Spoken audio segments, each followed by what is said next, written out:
반갑습니다. 칠칠입니다. 요즘에 뭐 코로나 이후로 이제 재택근무가 많아졌는데, 그래서 이제 미국의 우리 애들이 재택근무를 여기 한국에 와서 좀 하다 갔어요. 한 2달 동안 하다 갔는데, 그 중간에 또 일본도 가고, 예. 그래서 여기 온 길에 우리 전통 그 한옥에서 한 3박 4일 묵으면서 한옥 체험을 하고 쉬고 왔습니다. 그러다 보니까 우리가 이제 살다 보면 뭐 여기 절이라든지 사찰, 또 우리가 뭐 여기 경복궁이니, 예? 우리 궁궐도 근처에 많고, 뭐 서원도 있고 향교도 있고 이런 전통 건축물을 많이 접하게 되는데, 간략하게 이렇게 말씀을 드릴 텐데, 이렇게 편안하게 시청하시면서 우리 전통 건축물에 대한 이해가 좀 되고 그랬으면 좋겠어요. 그리고 이 지금 현 시대에 살면서 다른 건물과 다르게 우리 전통 한옥은 또 국가에서 주는 특별한 또 혜택도 있어요. 그거는 이제 나중에 말씀드리기로 하겠습니다. 이 한옥이라는 거는 이 목조에 속하면서 요 뭐 조립식 개념인데, 근데 뭐 100% 조립식이라기보다도 하여튼 그 독특한 그 결구 방식이라 그럽니다. 그 이음과 맞춤, 이음은 이제 부재 길이 방향으로 연결하는 거고, 맞춤은 어떠한 이제 부재가 이런 각도를 가지고 만나는 거를 맞춤이라 그러는데, 이 한옥의 특징은 못이라든지 또 서양 건축물, 서양 이거 뭐예요? 이런 서양 투바이포 이런 구조에서 사용되는 그 보강 철물이라는 게 있어요. 이 결구 방식, 이 조립 방식이 짱짱하고 튼튼하게 안 되니까 어떻게 돼요? 그 철물로 보강을 한 거죠. 예? 뭐 감자빗에 뭐 T자형 뭐 해가지고 그 보강 철물이 꽤 많이 들어갑니다. 이 경량목 구조, 골조 공사하면서 대략 한 10%가 이 부속 철물, 보강 철물이 아마 그 정도는 돈을 들여야 충분한 보강 철물이 들어가서 이 조립식 목조가 튼튼하게 될 것입니다. 근데 한옥은 그런 못이라든지 보강 철물을 뭐 거의 안 써요. 구조의 보강을 위해서는 안 쓰고 장식으로는 좀 쓰지요. 뭐 문손잡이라든지 정첩이라든지 이런 데를 쓰는데, 어쨌든 이 결구 방식이 독특하기 때문에 굉장히 튼튼합니다.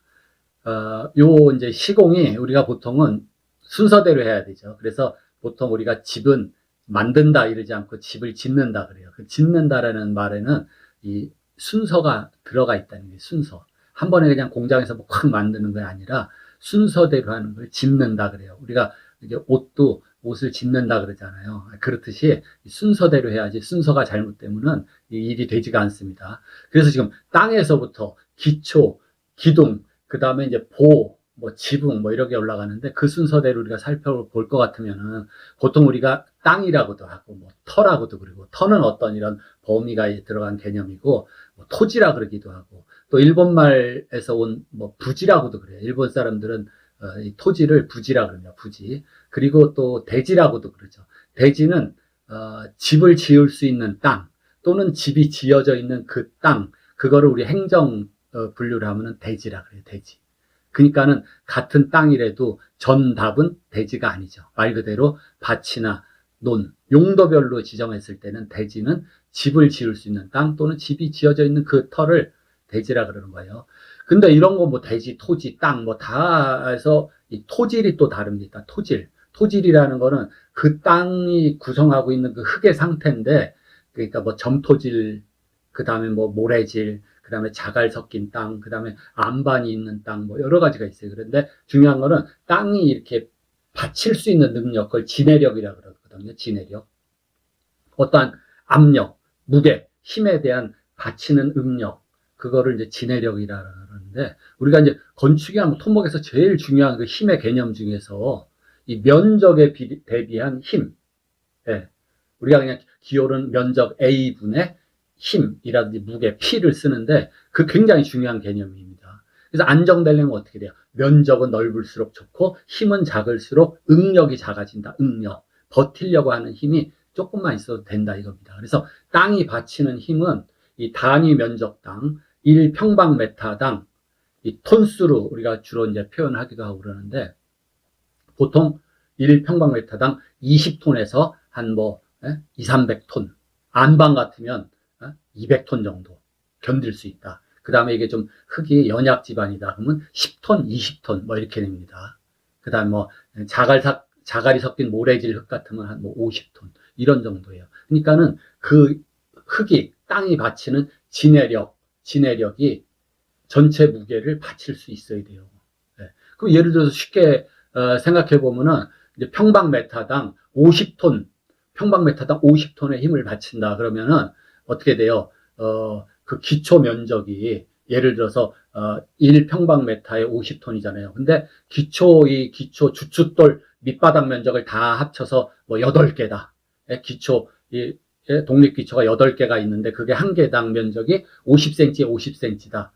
그 8개가 있으면은 전체 합치면 2스퀘어미터죠. 2평방미터. 그러면 1평방미터당 50톤을 견디는 흙이다. 그러면은 2평방미터니까 100톤을 받칠 수가 있죠. 100톤. 그럼 우리가 이렇게 해서 기초 면적 전부 기초 8개를 하니까 100톤을 받칠 수 충분하다. 그렇게 생각하면 이 위에 건물의 전체 무게가 100톤보다 작으면 꺼질 일은 없다 이겁니다.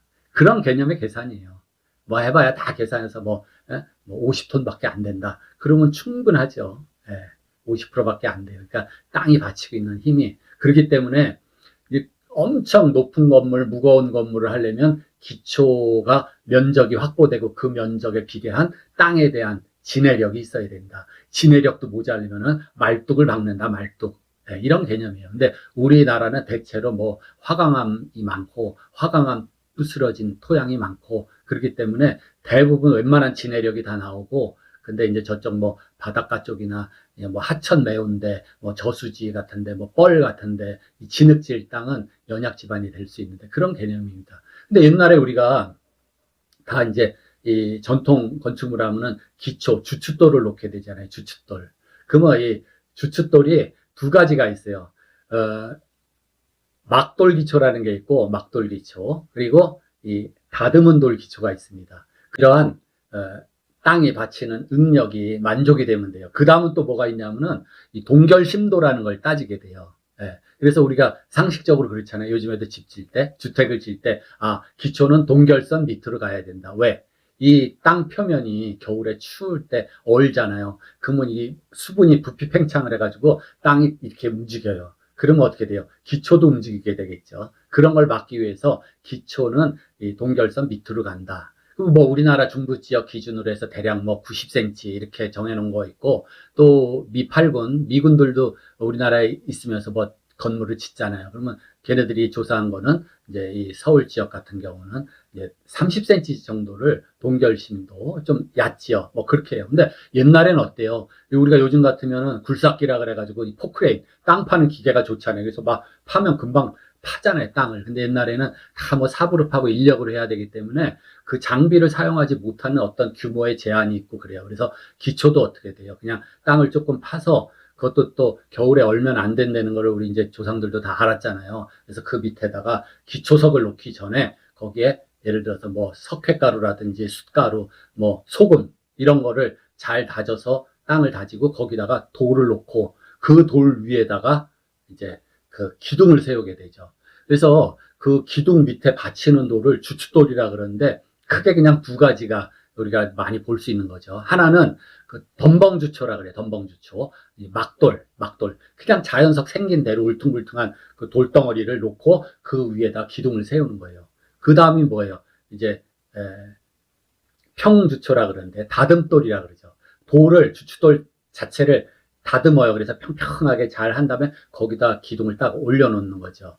근데 우리가 옛날이라고 하면은 우리가 지금 오래된 남아있는 그 건물은 그 고려시대 한 1000년 전이죠. 1000년. 그럼 이제 조선시대예요.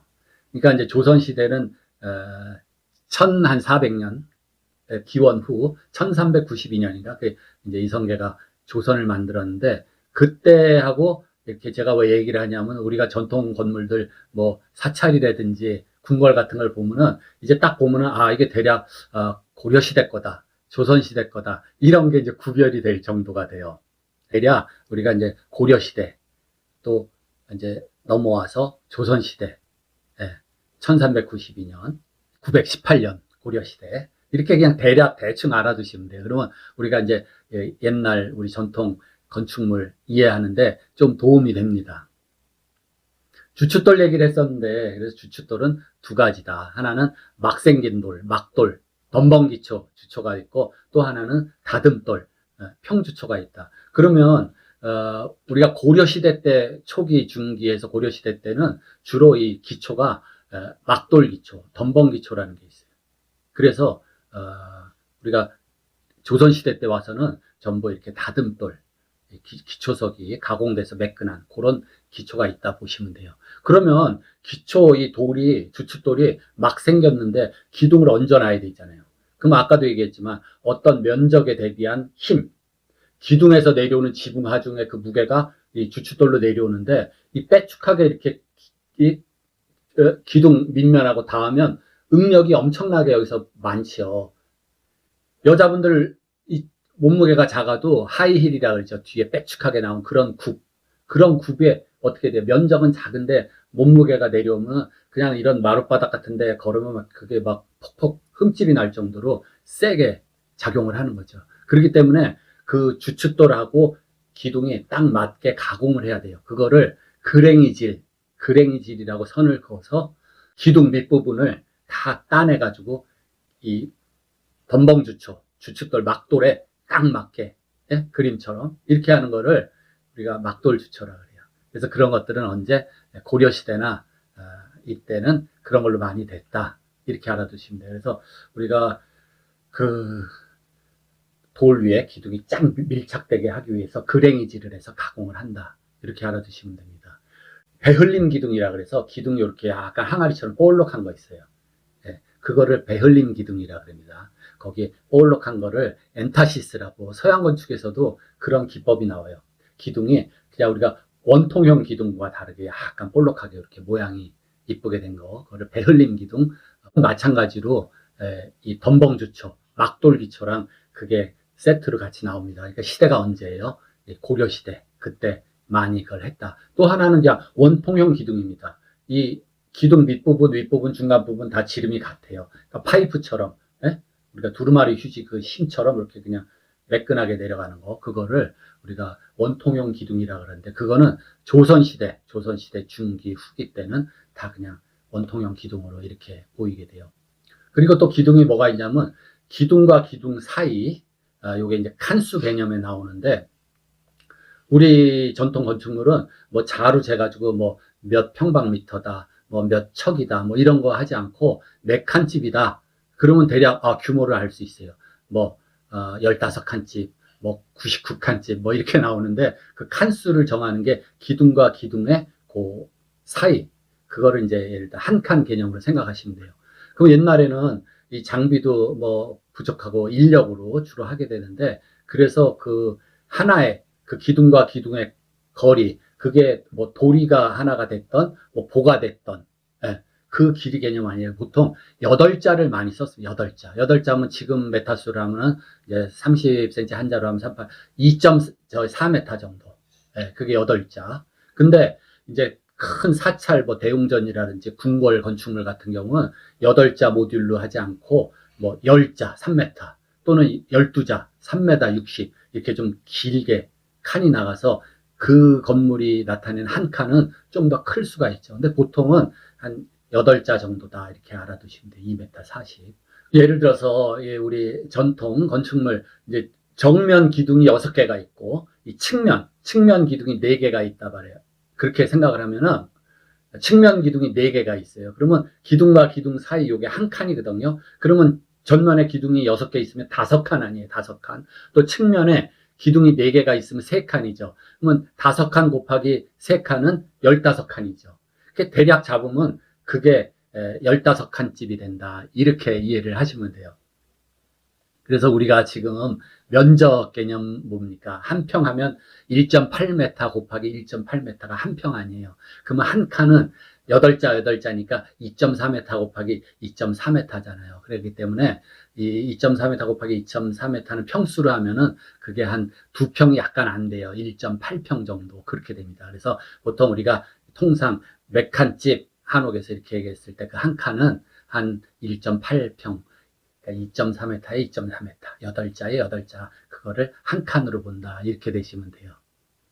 우리 전통 건축물 기둥에서 눈에 딱 보이진 않지만 두 가지 이제 기법인데, 하나는 뭐냐면 귀소슴이라는 게 있고 안쏠림이라는 게 있습니다. 귀소슴이라는 건 뭐냐면 기둥이 쭉 있잖아요. 그럼 귀가 어디, 귀퉁이. 맨 끝에 이 기둥은 중간에 있는 기둥보다 조금 높다. 귀소슴. 그 다음에 기둥들이 이렇게 수직으로 똑바로 서 있는 게 아니라 약간 이렇게 안으로 기울어졌다. 이거를 안쏠림이라고 합니다. 근데 이 테크닉은 유럽 고건축도 마찬가지예요. 귀소슴과 거기도 안쏠림이 있더라 이겁니다. 그래서 참 옛날 그 조상들, 서양이나 우리나라 막론하고 그런 같은 디자인 기법을 썼는데, 그게 왜냐하면 눈에 어떤 착시를 보완하는 느낌이다. 실질적으로 수직으로 딱 세워놓잖아요, 기둥을. 그러면 우리가 봤을 때는 이렇게 벌어져 보인다 이겁니다. 그런 착시 효과를 막는 것도 있고, 또 하나는 약간 안으로 숙임으로써 구조적으로 더 튼튼하고 안전하다, 이렇게 얘기를 할 수가 있어요. 그래서 약간 귀퉁이, 모서리 기둥은 솟아있고 그 다음에 안으로 약간 쏠려 있다, 이런 기법이 있어요. 그 다음에 이제 기둥이 평주가 있고 고주가 있는데, 우리가 이제 단면에서 보잖아요. 건물 측면에서 보면은 그 돌이라는 게, 돌이는 이 종돌이 같으면 용마루에서 이렇게 쭉 가는 거, 그 종돌이. 그 다음에 기둥 위에서 가면은 주심돌이라 그러고, 그 사이에 또 중돌이가 있을 수가 있고. 그래서 돌이가 5개짜리 집은 어떻게 돼요? 용마루 종돌이가 있고 중돌이가 있고 주심돌이가 있습니다. 기둥 위에 돌이. 그래서 돌이는 용마루 방향으로 쭉 가는 거고, 그거랑 직각 방향으로 이제 보가 지나가는 거죠. 보. 그래서 기둥, 돌이, 보 이렇게 있는 겁니다. 그러면은 이 돌이가 5개 있는 이 중돌이 위에는 내부에서 기둥이 더 높은 기둥에 올라갈 수밖에 없어요. 그렇죠? 그림에서 보듯이 이 평주, 가장자리에 있는 기둥은 좀 낮죠. 지붕이 이렇게 되면서 내려오기 때문에. 그래서 그걸 평주, 또 중간에 가운데 베껴서 이 중돌이까지 올라가는 그거를 고주라 그래요. 그리고 또 하나 기둥은 뭐가 있냐면 활주라는 게 있는데, 활주는 뭐냐면 이 처마가 이렇게 나가잖아요. 그러면 처마의 무게도 상당하거든요. 근데 처마가 혹시 처질까? 네? 특히 이 모퉁이에 있는 추녀 쪽에 받치는 그거를 활주라 그래요. 활주. 그래서 바깥에 나가 있죠. 그래서 길게 해서 그 추녀 끝을 받치는 거 활주라는 게 있는데, 그건 뭐 보통 이렇게 팔각형으로 또 깎아서 하는 경우도 많고, 예, 그렇게 되어 있습니다.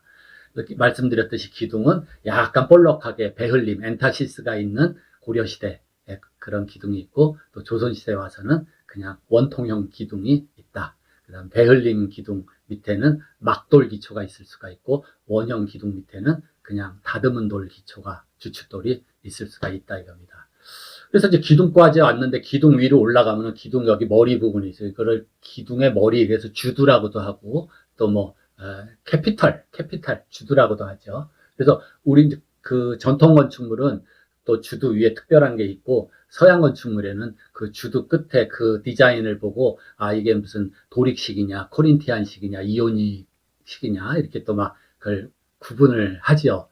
그래서 기둥 위에 올라가면 어떻게 돼 있냐면은 지붕이 엄청나게 막 그림으로 봐도 무겁게 생겼어요. 우리 아마 지붕 무게가 전체 건축물 무게의 거의 뭐 반 이상 더 무겁게 그렇게 비중을 차지해요.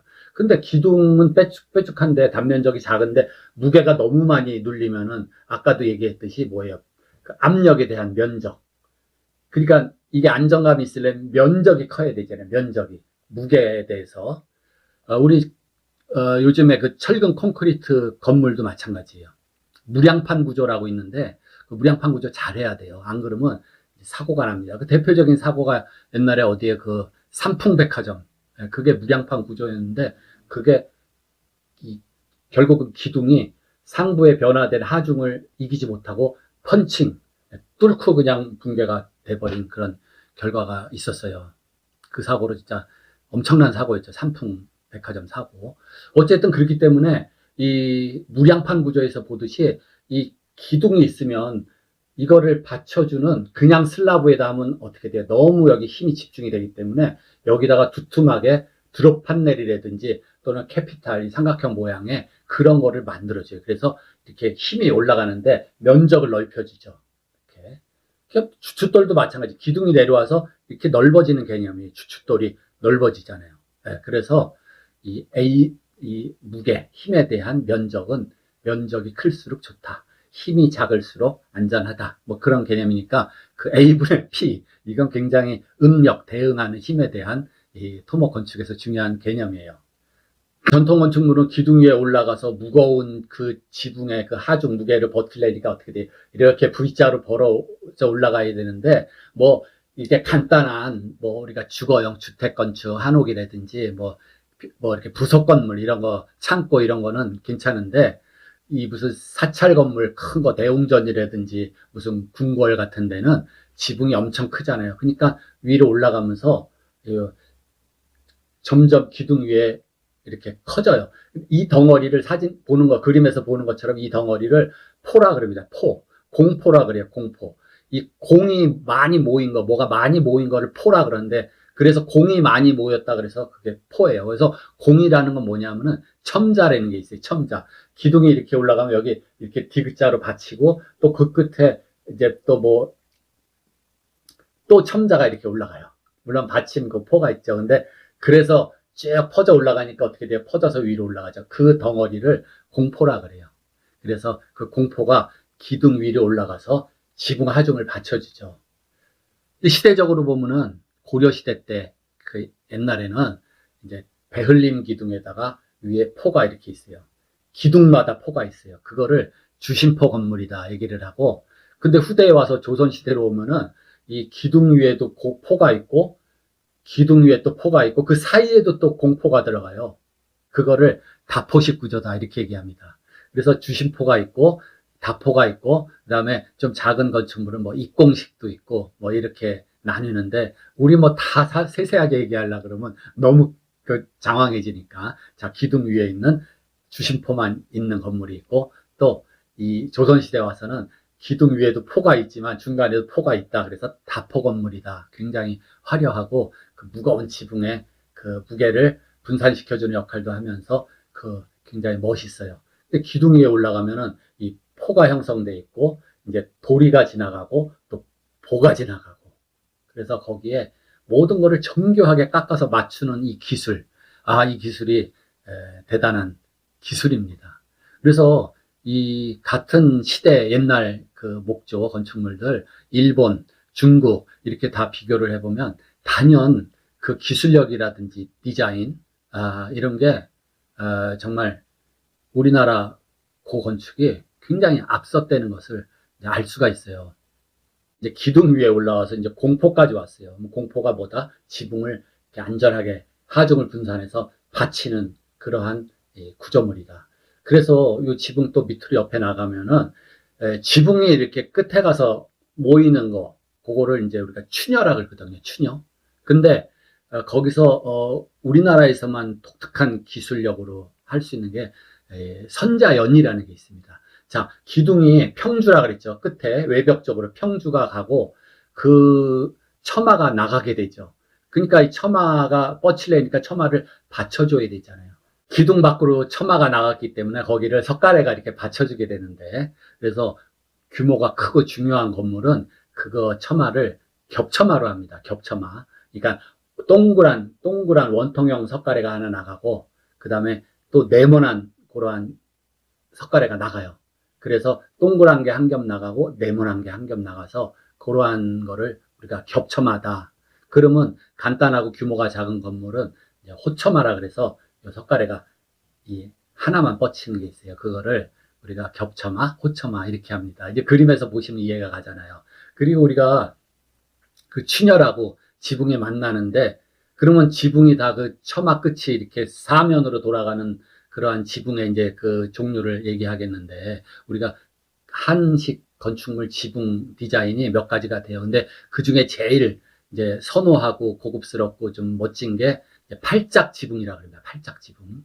그 다음에 그냥 계집 모양으로 양쪽에 이렇게 그냥 이렇게 된 거를 우리가 맞배 지붕이라고 그래요. 맞배 지붕. 그리고 우진각 지붕이라고, 그거는 이렇게 네 면에서 이렇게 만나는 거, 우진각 지붕. 그 그림을 보시면 알아요. 예. 그래서 우리가 무슨 팔짝 지붕, 그 다음에 맞배 지붕, 우진각 지붕, 또 뭐 정자 같은 거 모임 지붕 뭐 이런 것들이 있는데 그 제일 중요한 게 맞배 지붕이라든지 팔짝 지붕. 근데 맞배 지붕에서는 선자연이라는 게 찾을 수가 없죠. 왜냐하면 우진각 지붕이라든지 팔짝 지붕은 이렇게 끝에서 내면 돌아가는 처마가 있잖아요. 그래서 그 모서리, 추녀 끝 모서리는 이 석가래를 부채살 펴듯이 이렇게 쫙 편 거, 그거를 선자연이라 그래요. 선자연.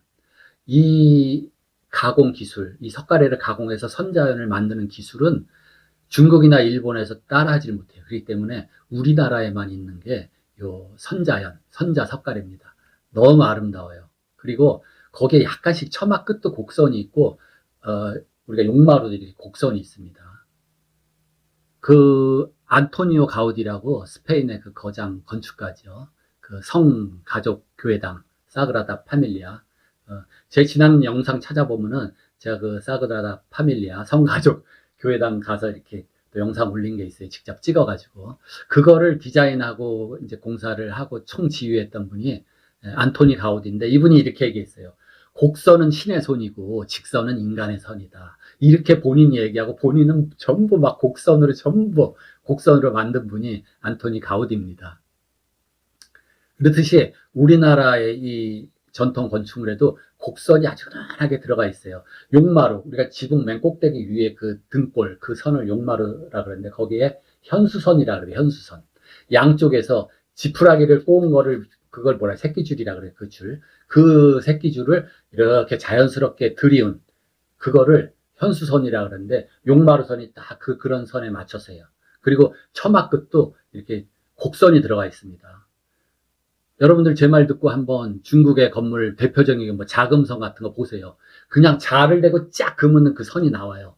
네? 용마루 쪽도 그렇고 처마도 그렇고, 뭐 끝에 가서 약간씩 꼬부러진 건 있는데 전체적인 곡선이 나오질 않습니다. 참 그 미묘한 건데, 일본 건축물도 마찬가지예요. 직선으로 다 돼 있어요. 지붕이 이렇게 곡선이 약간씩 들어가 있질 않습니다.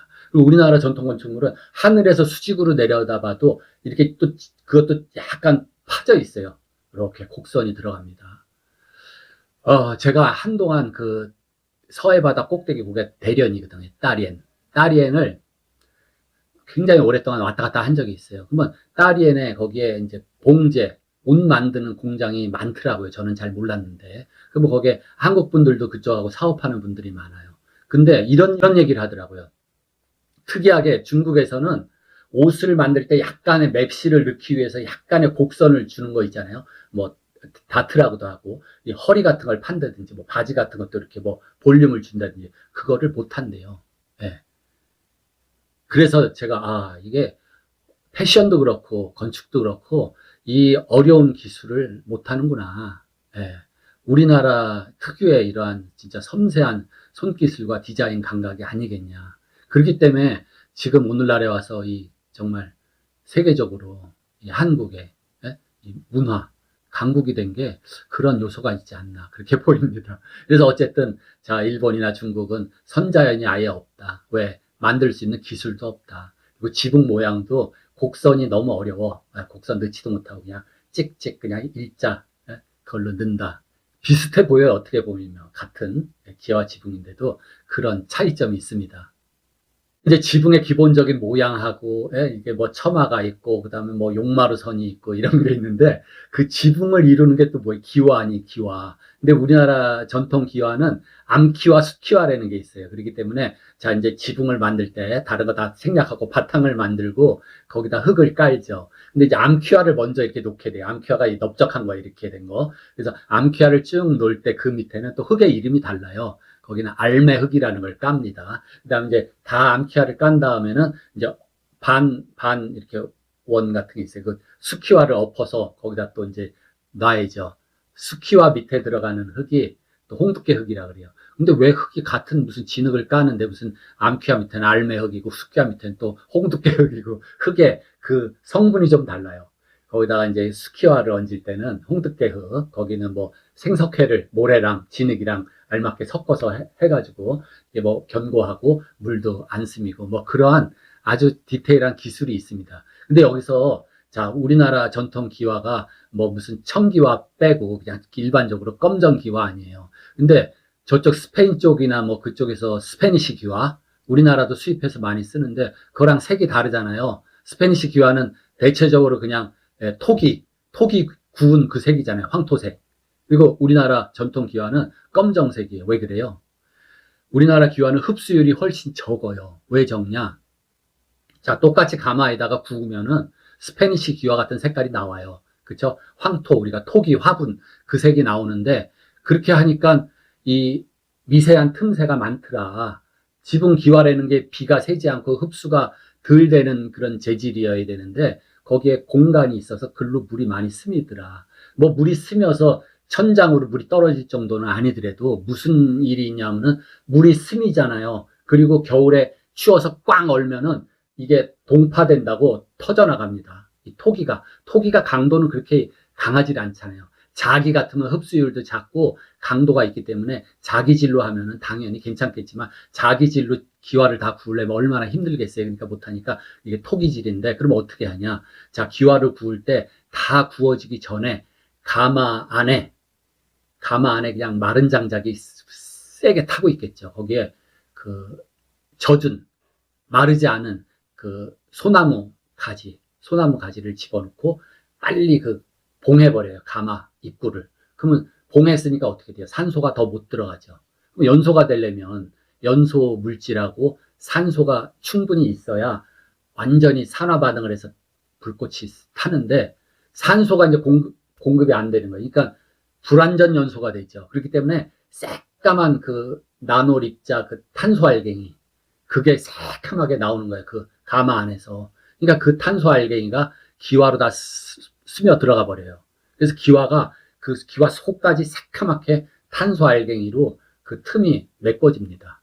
그렇기 때문에 한식 기와는 흡수율이 작고 동파가 안 되는 거죠. 겨울에 그렇게 추워도. 그러니까 우리 조상들이 머리가 굉장히 좋은 것 같아요. 네. 그래서 요즘에 뭐 수입하는 스페니시 기와가 요즘 뭐 지구 온난화가 돼서 뭐 겨울에 그렇게 안 춥다고 그래도 그 추운 계절 겨울에 또 물이 낮에 좀 스며대든지 그러면 터져 나가는 그러한 하자가 생길 수가 있어요. 그렇기 때문에 이 한식 전통 기와는 그게 없다. 네, 그것도 같이 알아두시면 좋아요. 지붕에서 우리가 창경궁이라든지 그런 데 궁궐 가보면은 지붕 이게 우리가 여기 용마루가 있고 이쪽으로 이렇게 내려오면서 추녀마루라 그래요. 추녀. 예. 그 모서리에 추녀마루가 있죠. 추녀마루 위에 무슨 조각상들이 이렇게 얹혀져 있어요. 그러니까 멀리서 잘 안 보이니까 자세히는 안 보이죠. 근데 거기에 무슨 장식을 해 놓은 게 있어요. 그게 아마 이제 약간의 무슨 주술적인 미신적인 그러한 이제 잡상이라 그러는데 그 잡상을 얹어 놨습니다. 그 잡상에 얹어져 있는 걔네들은 어떤 흙으로 빚은 인형이라 그러면은 그게 그 손오공에 나오는 손오공, 저팔계, 뭐 삼장법사, 뭐 이런 시리즈가 거기에 이렇게 장식이 되어 있다 보시면 돼요.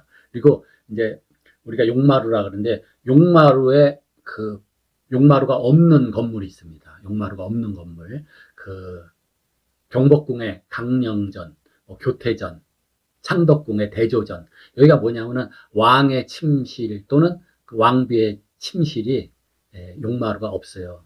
그 무슨 뜻이냐? 예?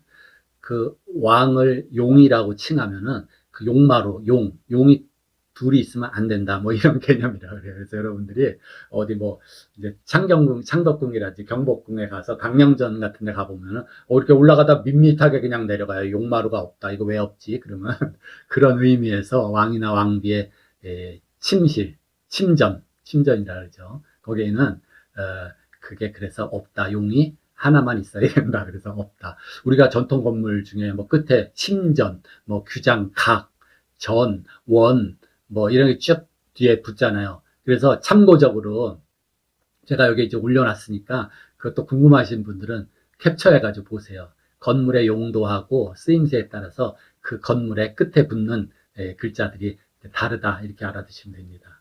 그 다음에 이 기와가 쭉 내려와서 처마 끝에 오면은 이제 암기와는 암막새, 수기와는 수막새라고 끝에 이렇게 동그랗게, 수막새는 동그랗죠. 동그랗게 내려오고 꺾어져가지고 암막새는 내려와서 이렇게 막혀요.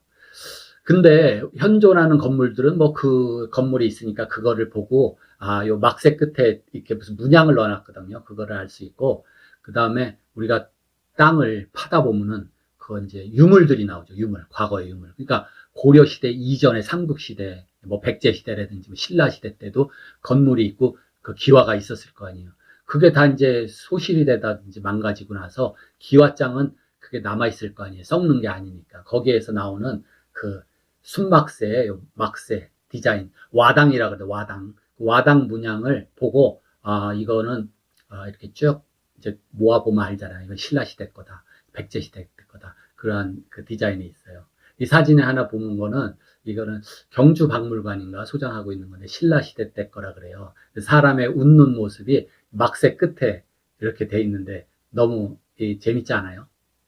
지금까지 우리나라 이제 전통 건축물에 대해서 자 기초 주춧돌부터 이렇게 지붕까지 쭉 말씀을 드렸는데 이 서양 목조와 달리 그러니까 대표적인 게 이거 왕대공 지붕틀이네요. 왕대공 지붕틀 투바이포 공법 또는 뭐 경량 목구조라 그러는데 어쨌든 우리 전통 건축물은 이 특별한 결구 방식 이 조인트에 만나는 이 가공 방법들이 굉장히 발달을 해가지고 튼튼하고 오래 간다. 목재다 보니까 우리 전에 남대문도 한번 불이 났었죠. 이 소실되지 않고 이랬으면 참 멋진 건물들이 도처에 많이 남아 있을 텐데 지금까지 무슨 난리통에 다 불부터 없어지고 뭐 이런 것들이 안타깝습니다. 근데 목조라 그래서 생각만큼 그렇게 유기물질이라 그래서 뭐 썩어서 낡아서 없어지진 않고 지금도 1000년 동안 버텨온 건물들이 꽤 많이 있어요. 영주 부석사의 그 무량수전, 그 다음에 안동의 그 봉정사 극락전, 예산에 있죠. 수덕사의 대웅전, 심원사 보광전, 그 다음에 강릉 객사문 이런 건물들이 참 그 지금까지도 잘 보존돼 있습니다. 이 사진에 보시듯이 이러한 무량수전 같은데 부석사 건물 뭐 이런 거 보면은 고려시대 대표적인 이 건축 모습을 볼 수 있어서 좋습니다. 여러분들도 어디 이제 뭐 크다란 사찰에 가든지 아니면 궁궐에 가시든지 이제 우리 전통 건축물을 보시면은 아 772가 얘기한 게 이런 얘기였구나. 아 이게 막돌기초네. 예? 아 이게 배흘림이 있구나. 예? 아 저게 다포식이구나. 예? 이런 것들 여러분들이 좀 구별할 줄 알고 아 저것도 팔짝지붕이네, 맛배지붕이네 이런 거를 좀 보면은 더 좀 재미있지 않겠나. 물론 꼭 아실 필요는 없습니다. 다음 시간에는 제가 갔었던 전통 그 건축물로 된 한옥마을 한번 여러분들께 소개시켜 드리겠습니다. 마치겠습니다.